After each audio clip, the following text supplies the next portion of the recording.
देख रहे हैं अंबर टाइम्स। पर्यावरण की दृष्टि से शहर में सड़क किनारे पेड़ लगे हैं। पेड़ होने भी जरूरी है क्योंकि हवा, छांव, फल, जल स्तर, मौसम के साथ वृक्ष जीवन के लिए संजीवनी भी है। लेकिन अत्यधिक पुराने पेड़ हादसों का कारण भी बने। ऐसे पेड़ों को हटाने के लिए आवाज भी उठी। इन पेड़ों के गिरने से अनेकों हादसे शहर वासियों ने देखे भी हैं। हाल ही में पैलेस रोड पर गिरे गुलमोहर के पेड़ से शहर के 2 युवा गंभीर रूप से घायल हुए। घायल क्षितिज मूनत का मुंबई में उपचार किया जा रहा है। रविवार को उनके स्पाइनल कॉर्ड का ऑपरेशन कर प्लेट डाला गया। वहीं दूसरे घायल नवदीप व्यास की जांघ की हड्डी टूटकर खसकने से ऑपरेशन कर रॉड डाली गई। अनेकों हादसों के बाद भी जिम्मेदार नगर निगम शहर के ऐसे खतरनाक पेड़ों को लेकर अब तक गंभीर और सक्रिय नजर नहीं आता। अभी शहर में अनेकों क्षेत्रों में ऐसे खतरनाक पेड़ खड़े हैं जो किसी आंधी का इंतजार ही कर रहे हैं। कुछ पेड़ तो सिर्फ पेड़ के नाम पर बिना हरियाली के ढूंढ से खड़े हैं, जो यातायात में बाधक होने के साथ हादसों की तरफ इंगित कर रहे हैं। बस इंतजार है तो उन जिम्मेदार विभागों के जागने का, जो मॉनसून पूर्व ऐसे पेड़ों को हटाने में अपनी जागरूकता का परिचय दे सके।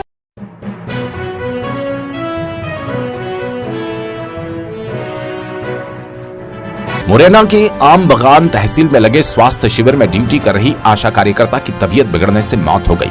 मध्य प्रदेश आशा सहयोगी संघ के प्रदेश भर में जिला स्तर पर ज्ञापन सौंपकर मृतिका श्रीमती उषा तोमर के परिजनों को आर्थिक सहायता देने की मांग की गई।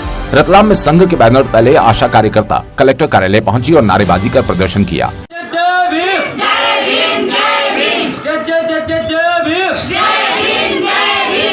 अरे मोहन परियार तुम संघर्ष करो, हम हमारे साथ हैं। मोहन परियार तुम संघर्ष करो, हम हमारे साथ हैं। तोमर जी को न्याय मिले, न्याय मिले, न्याय मिले। उषा तोमर जी को न्याय मिले, न्याय मिले, न्याय मिले। हमारी आशा बहन को न्याय मिले, न्याय मिले, न्याय मिले। कार्यकर्ताओं ने 10 लाख रुपए की आर्थिक सहायता की मांग करते हुए मुख्यमंत्री के नाम ज्ञापन प्रशासन को सौंपा। आशा कार्यकर्ता सीमा गिरी ने बताया। मेरा नाम सीमा गिरी है। आज आप यहाँ पे ज्ञापन देना है, किस बात को लेकर? सर, हमारी पोस्ट है आशा कार्यकर्ता व आशा सहयोग में। हम रतलाम जिले की बहनें हैं। आज हमने कलेक्टर साहब को ज्ञापन दिया इस विषय पर कि मुरैना जिले में उषा तोमर जी जो शिविर चल रहे हैं, अभी निःशुल्क शिविर थे, स्वास्थ्य मेले लगाए गए। उस शिविर में हमारी उषा बहन ड्यूटी कर रही थी। 8-10 दिनों में उन्होंने प्रचार प्रसार किया, फिर उस शिविर में ड्यूटी करी। उस ड्यूटी में भीषण गर्मी के तहत उनकी मौत हो गई है वहाँ पर। तो हम शासन से ये अपील करना चाहते हैं कि जिसने इतना प्रचार प्रसार किया, ड्यूटी के समय उनकी मृत्यु हुई है, तो शासन उनको 10 लाख की राहत राशि दे उनके परिवार को। बस हम इस विषय पर हमने ज्ञापन दिया और जल्द से शासन इस हमारी मांग को पूरा करे ताकि उस बहन के बच्चों का पालन पोषण हो सके।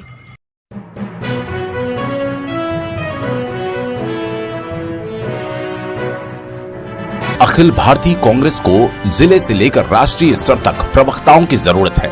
प्रवक्ताओं की तलाश करने के लिए कांग्रेस प्रतियोगिता का आयोजन करेगी। युवा कांग्रेस के राष्ट्रीय प्रवक्ता और मध्य प्रदेश प्रभारी पराग शर्मा ने मीडिया से चर्चा करते हुए ये बात कही। उन्होंने बताया, प्रतियोगिता का दूसरा चरण मई माह में शुरू होगा। इस प्रतियोगिता में 18 से 35 साल तक के युवाओं का चयन होगा जो सोशल मीडिया में भाजपा से मुकाबला कर सके। हम ऐसे युवा तलाश कर रहे हैं जो महंगाई, सिलेंडर और डीजल के बढ़ते दामों पर ताकत से सरकार के खिलाफ बिना किसी भय के बोल सके। देश में हम जिला स्तरीय प्रतियोगिताओं का समापन करेंगे। 1 अगस्त से लेके 20 सितंबर तक हम प्रदेश स्तरीय प्रतियोगिता का समापन करेंगे, जो कि इस बार हम जोन वाइज करने का सोच रहे हैं। इसके बाद 30 सितंबर, 1 अक्टूबर और 2 अक्टूबर यानी कि गांधी जयंती के दिन दिल्ली में इस प्रतियोगिता का ग्रैंड फिनाले होगा। मैं बड़ी खुशी के साथ इस बात को साझा करना चाहती हूँ कि मेरे मध्य प्रदेश से ही पिछले साल की भाषण प्रतियोगिता में सबसे ज़्यादा आवेदन आए थे और हमने मध्य प्रदेश से हीरे चुनकर दिल्ली में भारतीय युवा कांग्रेस को सौंपे थे। इस बार भी हमारी कोशिश रहेगी कि आप सब पत्रकार बंधुओं से हमें जो सहयोग मिल रहा है, मेरी टीम से, मेरे साथियों से, हमारे सीनियर्स से, फ्रंटल ऑर्गेनाइजेशन से हमें जो सपोर्ट मिल रहा है, हम एक बार फिर मध्य प्रदेश को सबसे आगे लेकर आएंगे और हमारा मध्य प्रदेश सफलता का परचम लहराएगा। रतलाम शहर की बात करूँ, रतलाम शहर में बीजेपी के विधायक है। 1977 से लेकर 2018 के चुनाव तक सिर्फ एक बार कांग्रेस जीती है। आपकी युवक कांग्रेस ने आम जनता के लिए सड़क पर पिछले 4 साल में उतर के आम जनता के मुद्दों पे कोई लड़ाई नहीं की। सोशल मीडिया पे जब बयानबाजी होती है बीजेपी की तरफ से, चाहे वो सांप्रदायिक मुद्दों पर हो, आपका IT सेल पूरी तरीके से सुस्त है, कोई जवाब नहीं दिया जाता। कैसे आप चुनाव जीतोगे? देखिए, अब जिस तरीके से हमने यंग इंडिया के बोल कार्यक्रम को शुरू नहीं, किया इसमें तो है, आपको प्रवक्ता मिलेंगे स्टेट लेवल पे, नेशनल लेवल पे, सवाल लोकल लेवल पर। हम लोकल लेवल पर भी प्रवक्ताओं की नियुक्ति कर रहे हैं। ये डिस्ट्रिक्ट लेवल तक ही होगा, वहाँ से ही शुरुआत होगी और 31 जुलाई तक पूरे प्रदेश भर के जिलों में ये प्रतियोगिता संपन्न होगी। उसके बाद ही जिला स्तर से इन्हें प्रदेश स्तर पर लाया जाएगा। तो जो प्रवक्ता सही बोलते हैं, सटीक बोलते हैं, उन प्रवक्ताओं को जिला स्तर पर नियुक्ति दी जाएगी और वो जिले पर लड़ाई लड़ेंगे, उन मुद्दों को उठाएंगे जो कि अहम मुद्दे हैं और जनता के हित के मुद्दे हैं। तो इसी तरीके से हम सत्ता में बैठी इस भाजपा सरकार से लड़ाई लड़ेंगे। और आप सब जानते हैं किस तरीके से कांग्रेस पार्टी को जनता का जनमत हासिल हुआ था और किस तरीके से खरीद फरोख्त करके लोकतंत्र की हत्या करते हुए भारतीय जनता पार्टी ने मध्य प्रदेश में सरकार बनाई है। नहीं, आपने जैसे बताया कि हम मतलब प्रवक्ता खड़े करेंगे। प्रवक्ता का कार्य रहेगा भाषण देना, एक यूनिटी खड़ी करना, एक वो अलग फर्म हो जाती है। प्रवक्ता सिर्फ भाषण अच्छा दे सकता है, आप उसका चयन कर लेंगे, और मतलब जिले लेवल पे यूनिटी यूथ की कैसे खड़ी होगी? जो हमारी स्टेट की यूथ कांग्रेस की टीम है, आदरणीय हमारे अध्यक्ष हैं विक्रांत भूरिया जी, उनका हमारे साथ बहुत अच्छा तालमेल है। पिछली बार भी जो मध्य प्रदेश ने अव्वल स्थान प्राप्त किया, वो मैं उसका श्रेय हमारे आदरणीय प्रदेश अध्यक्ष को भी दूंगी। और उनकी जो इलेक्टेड टीम है उसके साथ हमारा जो तालमेल है, हमारी स्पोक्स पर्सन टीम है, हमारे भाई इरफान भाई बैठे हैं जो ये प्रदेश प्रवक्ता हैं, तो हम लोग सब मिलकर इसको मजबूती प्रदान करेंगे। सड़कों पर उतरेंगे, जहां वो आंदोलन करेंगे वहां पर हमारे प्रवक्ता पहुंचकर मजबूती के साथ उनकी आवाज़ को बुलंद करेंगे। इस तरीके से हम कुछ प्लान आउट। कितने जिलों का दौरा कर चुके हैं प्रदेश में?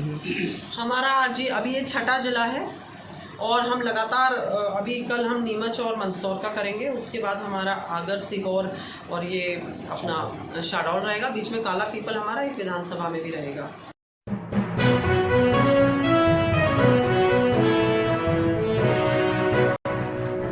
ग्राम सदाखेड़ के कृषकों की रोजी रोटी छीनी जा रही है। बताया जा रहा है कि चल रहे एटलेन के निर्माण के कारण जमीन कम पड़ने पर तहसीलदार ने कृषि भूमि के साथ ही रास्ता भी बंद करवा दिया। खबर ये भी है कि प्रशासन उक्त जमीन को नजूल की बता रहा है तो ग्रामीण निजी होना बताते हैं। मुआवजा और दूसरी जमीन की मांग को लेकर ग्रामीण कलेक्टर कार्यालय पहुंचे और उक्त मामले में अधिकारियों से चर्चा की। ग्रामीणों ने बताया, राजाराम कहाँ रहते हो? सादाखेड़ी। क्या किस समस्या को लेकर आप यहाँ पे आए हो? मारा थोड़ा रास्तों भी खोद दिए उन्हें, ये जमीन भी खोद दी। किसने आपका रास्ता खोद दिया? कौन? ये मटेल वाला ले गया, बटवारा ने खोदना है न गाँव वाले। आपने किसी से शिकायत वगैरह करी? हाँ करी नहीं साहब, उज्जैन भी करी, न्याय भी करी है। आपको कभी पहले नोटिस वगैरह मिले क्या? नहीं मिला, नोटिस तो आया भी नहीं। किसी प्रकार का मुआवजा दिया गया आपको? काट को नहीं। आपको खेत खोद के टाइम में अटैच कर जाएगा? वो मटेरियल मैंने एक लाइन में लाया है। किस समस्या को लेके आए हो, क्या कारण?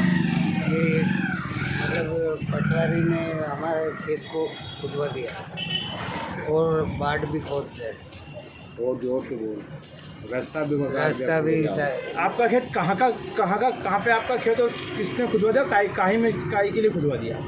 ये 8 लाइन वाले और मैडम या पटवारा ने आई थी कि ये जगह खुदेगा कहीं।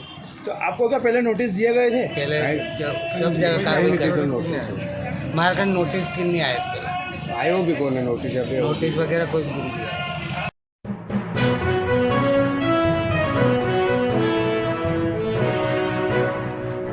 सरकारी जमीन मुक्त करवाने के लिए उक्त जमीन पर वर्षों से रहने वाले परिवार को हटा दिया। खबर है ग्राम मंझली में 100 से अधिक ऐसे परिवार जो 70 वर्षों से निवास कर रहे थे, लेकिन उक्त जमीन पर परशुराम बिहार कॉलोनी बनने के लिए इन परिवारों को हटा दिया। हटाए गए लोगों को वादे के मुताबिक न तो पट्टा दिया गया, न ही अन्य मदद। सोमवार को भीम आर्मी भारत एकता मिशन के बैनर तले परेशान परिवार कलेक्टर कार्यालय पहुंचे और ज्ञापन सौंपा। जमीन नहीं मिलने से परेशान मुकेश प्रजापत ने बताया,